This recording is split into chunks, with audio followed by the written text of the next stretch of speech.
他说很多话呢，给人的感觉就是说客套话，或者是桌子上说好话，桌子底下出重拳。中共这个所谓的民族团结法，字面上实际上所谓团结就是分裂，促进就是妨碍。那我现在就是喜欢说中共它这个爬虫社会，它脑袋就是爬虫脑袋。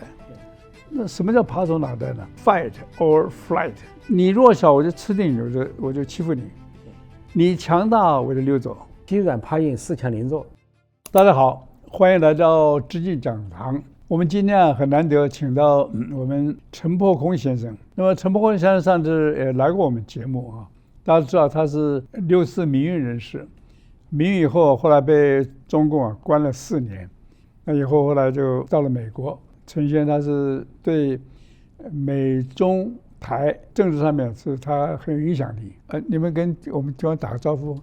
曹先生好，各位观众听众好，很高兴来到曹先生的工作室。那这是难得了，这个陈先生从美国来啊，因为最近这个川普在5月访问这个习近平之后啊，他的发表一些很奇怪的言论。那么现在习近平又在9月要去访问华府。从这个美国中国的互动啊，到底这个美中台上面发生了什么变化啊？那我想我们可以请陈先生今天帮我们分析一下，好吧？川普跟习近平的互动啊，基本上是川普的一个个性化的表现，很个人化的表现。川普的考虑可能是这样的：鉴于说习近平是个政治强人，他control一个党一个大党，又control一个大国，那美国呢是要解决世界上很多问题，最好是不要擦枪走火，避免了中美发生冲突，要稳住习近平。他认为只要稳住习近平，就能稳住中共，稳住中国。加上美国要急于解决这个西半球的一些问题，比如说委内瑞拉啦、古巴啦，甚至中东的伊朗这些问题，他不希望呢中国呢是在背后捣乱从中作乱，通过建立一个私人关系去稳住这是一种策略性的东西不是一个很战略性的东西。但是另一方面，我想川普跟习近平之间的互动可以说引起了广泛的误会不仅是引起了台湾方面的误会国际社会的误会，就连美国内部各党派都是有所误会的。比如说川普他对盟友呢总是出言很尖刻，对欧洲的盟友甚至对台湾有时候出言也是有一些那个突兀之处，但是好像对独裁者什么习近平普京金正恩反而还说一点好话，说让人就是百思不得其解。不过我的看法呢，就这里面就是假作真是真亦假嘛，真真假假。这个川普的性格他是一个非典型的、非美国的、非建制派的这么一个独特的现象。他说这些话的同时，我们看到美国作为一个有宪政基石200多年的国家，朝野的共识、两党的共识，把共产中国当成最大的敌人，这一点是根本没有变化。川普本人的心中也没有变化。他说很多话呢，给人的感觉就是说客套话，或者是桌子上说好话，桌子底下出重拳。因为他尽管对习近平说了这么多好话，但是他所有的政策，关于高科技方面的管制，关于这个军事方面的31国的军演，针对的都是北京，还有他想拉住俄国，也是要针对共产中国，甚至于一些国内政策，比如说什么美国公民的出生地问题这些最后都指向北京，还有这个墨西哥边界的走线问题、非法移民的问题，他都是顾虑的北京。比如说在他竞选期间，他就说了，他从墨西哥边境过来几十万中国人，那些很多是青壮年，我很怀疑是不是解放军的一部分，那些人可以到美国土地上来武装，他力主驱逐。还有这个公民权，最高法院驳回他的这个美国在地出生有公民权的问题，他马上说到中共得益了。然后共和党的参议员在国会解释说150万中国人就这么出生了，这些人有公民权，享受美国的福利，享受美国的教育，却长期住在中国，也就代表中共的利益。所以可以看出来，川普来说，一方面语言上引起了很多的可以说是误会或者轰动，但另一方面他的实际动作针对中共、针对北京是没有改变的。但关于台湾部分也是有很多的这个表面上的东西和一些实质性的东西。这次这个美国国庆嘛，川普特别是跑到那什么山磕的4位总统嘛，是，对，总统山啊，就叫总统山，叫总统山，对。那么他讲话特别表扬这个，他第一个是华盛顿嘛，第二个是那个 Thomas Jefferson， 对，Thomas Jefferson，第三个 Roosevelt， 最后就是那个林肯，他特别表扬这个老罗斯福，啊，其实老罗斯福那个故居啊，应该在 Long Island， 纽约的 Long Island，对，我去参观过，那他的有名就是说啊，讲话很 soft，可是要带个棒子，所以川普对这些什么中国啦这些讲话也是软，可是带了棒子啊，所以这个大概是很有趣。胡萝卜加大棒。对，他对这个台湾的讲话，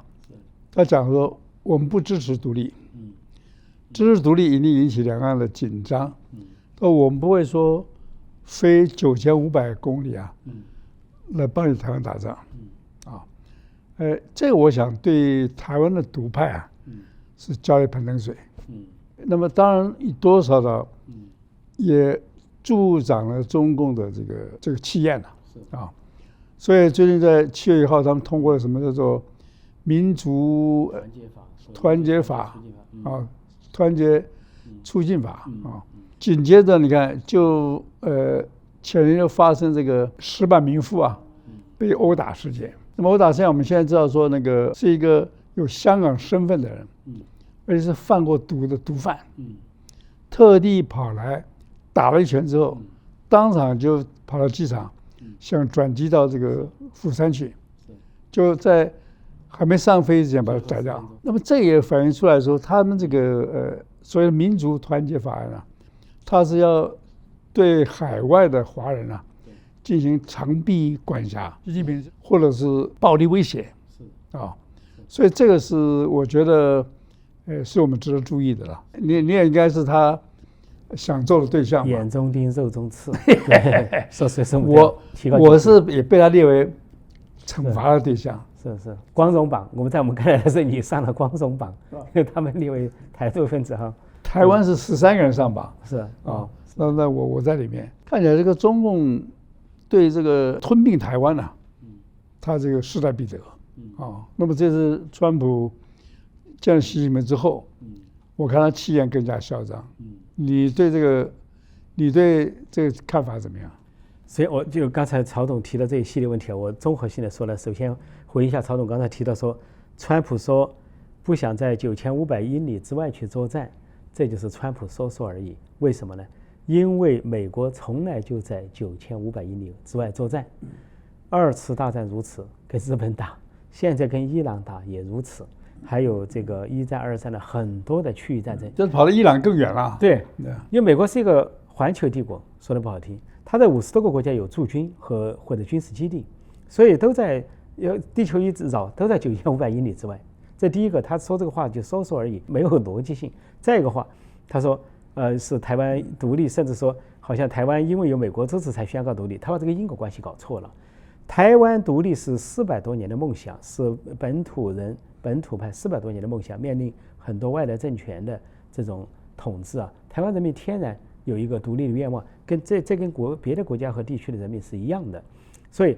这就跟北美地区人民200多年前要求独立一样，他们有一个独立建国的梦想，台湾人民也有独立建国的梦想。因果关系不是说因为有谁支持我才独立建国，说川普的话只是听听而已。至于刚才提到曹先生非常提到这个事情，就前天呢这个石板民夫先生受到攻击这个事情啊，和中国的民族团结法，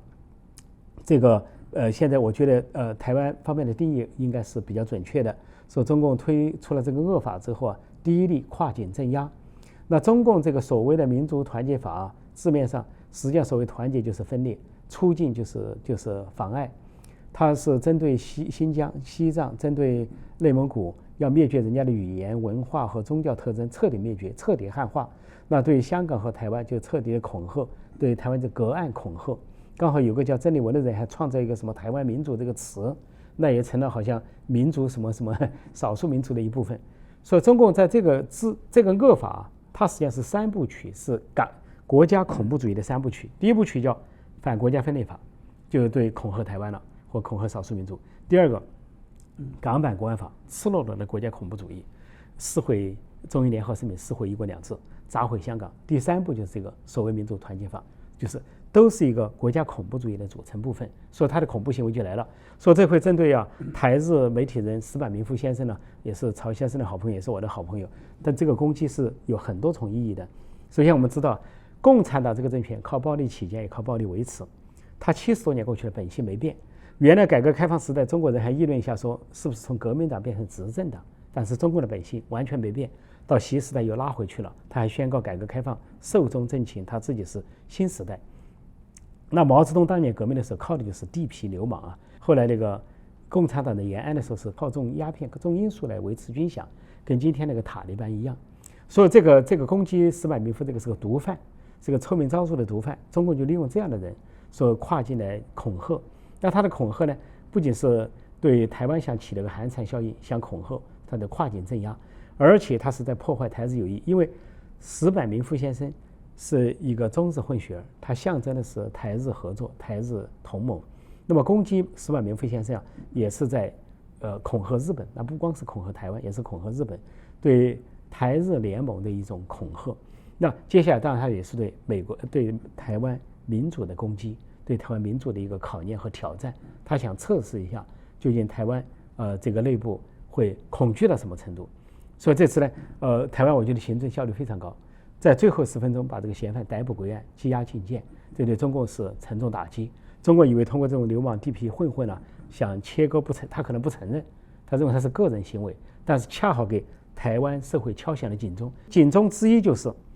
当中共在兜售他的一国两制的时候，说台湾人民的生活方式不会改变，而像曾丽文这样的人又在唱和的时候，大家看到中共还没有来，他已经在跨境镇压，他已经企图改变台湾人民的生活方式。这恰恰是对台湾人民敲响了一个警钟啊！台湾人民要醒悟啊，知道中共是一个什么本性啊，暴力起家、暴力维持的。如果把台湾搞到中国去，还不是什么中国在吞并台湾了，是中共在吞并台湾，吞并到就是置于一党专制的铁蹄之下，就这么一个意义。那我现在就是喜欢说中共它这个爬虫社会，它脑袋就是爬虫脑袋。对。那什么叫爬虫脑袋呢？爬虫基本上就是一般爬虫就有2个反应，英文叫做 fight or flight， 就是你弱小我就吃定你，我就欺负你；你强大我就溜走。欺软怕硬，恃强凌弱。然后呢，他这个就是目无法纪，没有正义啊，不尊重人的这个权利啊。你的这个生命、财产自由包括说言论自由、出版自由、集会结社自由，他通通打击啊，就是为了维持他的能够大欺小的权利。所以这也是很可怕的社会。爬虫的脑袋、爬虫的行为，在这一次攻击石坂民夫上面呢，完全显示了。找个那个罪犯呢，打击一个书生，打完跑啊，这完全是爬虫的行为。中国老是讲说我要什么中华民族伟大复兴，你不能逼着他做爬虫啊！爬虫怎么个复兴法？对，是要匍匐在地啊，人匍匐在地。相对爬虫人类社会就已经进到这个民主化。民主化的世界基本上就可以说用鸟类社会来形容。鸟类什么？人人自由，3度空间，自由飞翔啊。同类的鸟不互相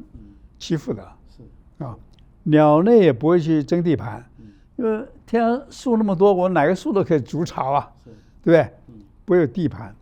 中国每天讲爬虫的非常强调地盘，台湾什么是我的领土，就是爬虫讲的话。事实上呢，这个2次世界大战以后世界独立的国家从60个增长到195个，新的国家比原来国家多2倍以上。这就是说，现在的这个飞鸟世界仍是走向独立的，在它的爬虫这个地盘主义总而言之就是跟不上文明，所以中国人你要将来你要是认同于爬虫，做出爬虫这种低级的行为你复兴不了，而且是全世界瞧不起你，讨厌你。现在这个全世界情绪是这样子你看中国是搞得哪一国人喜欢中国人？没有，几乎没有。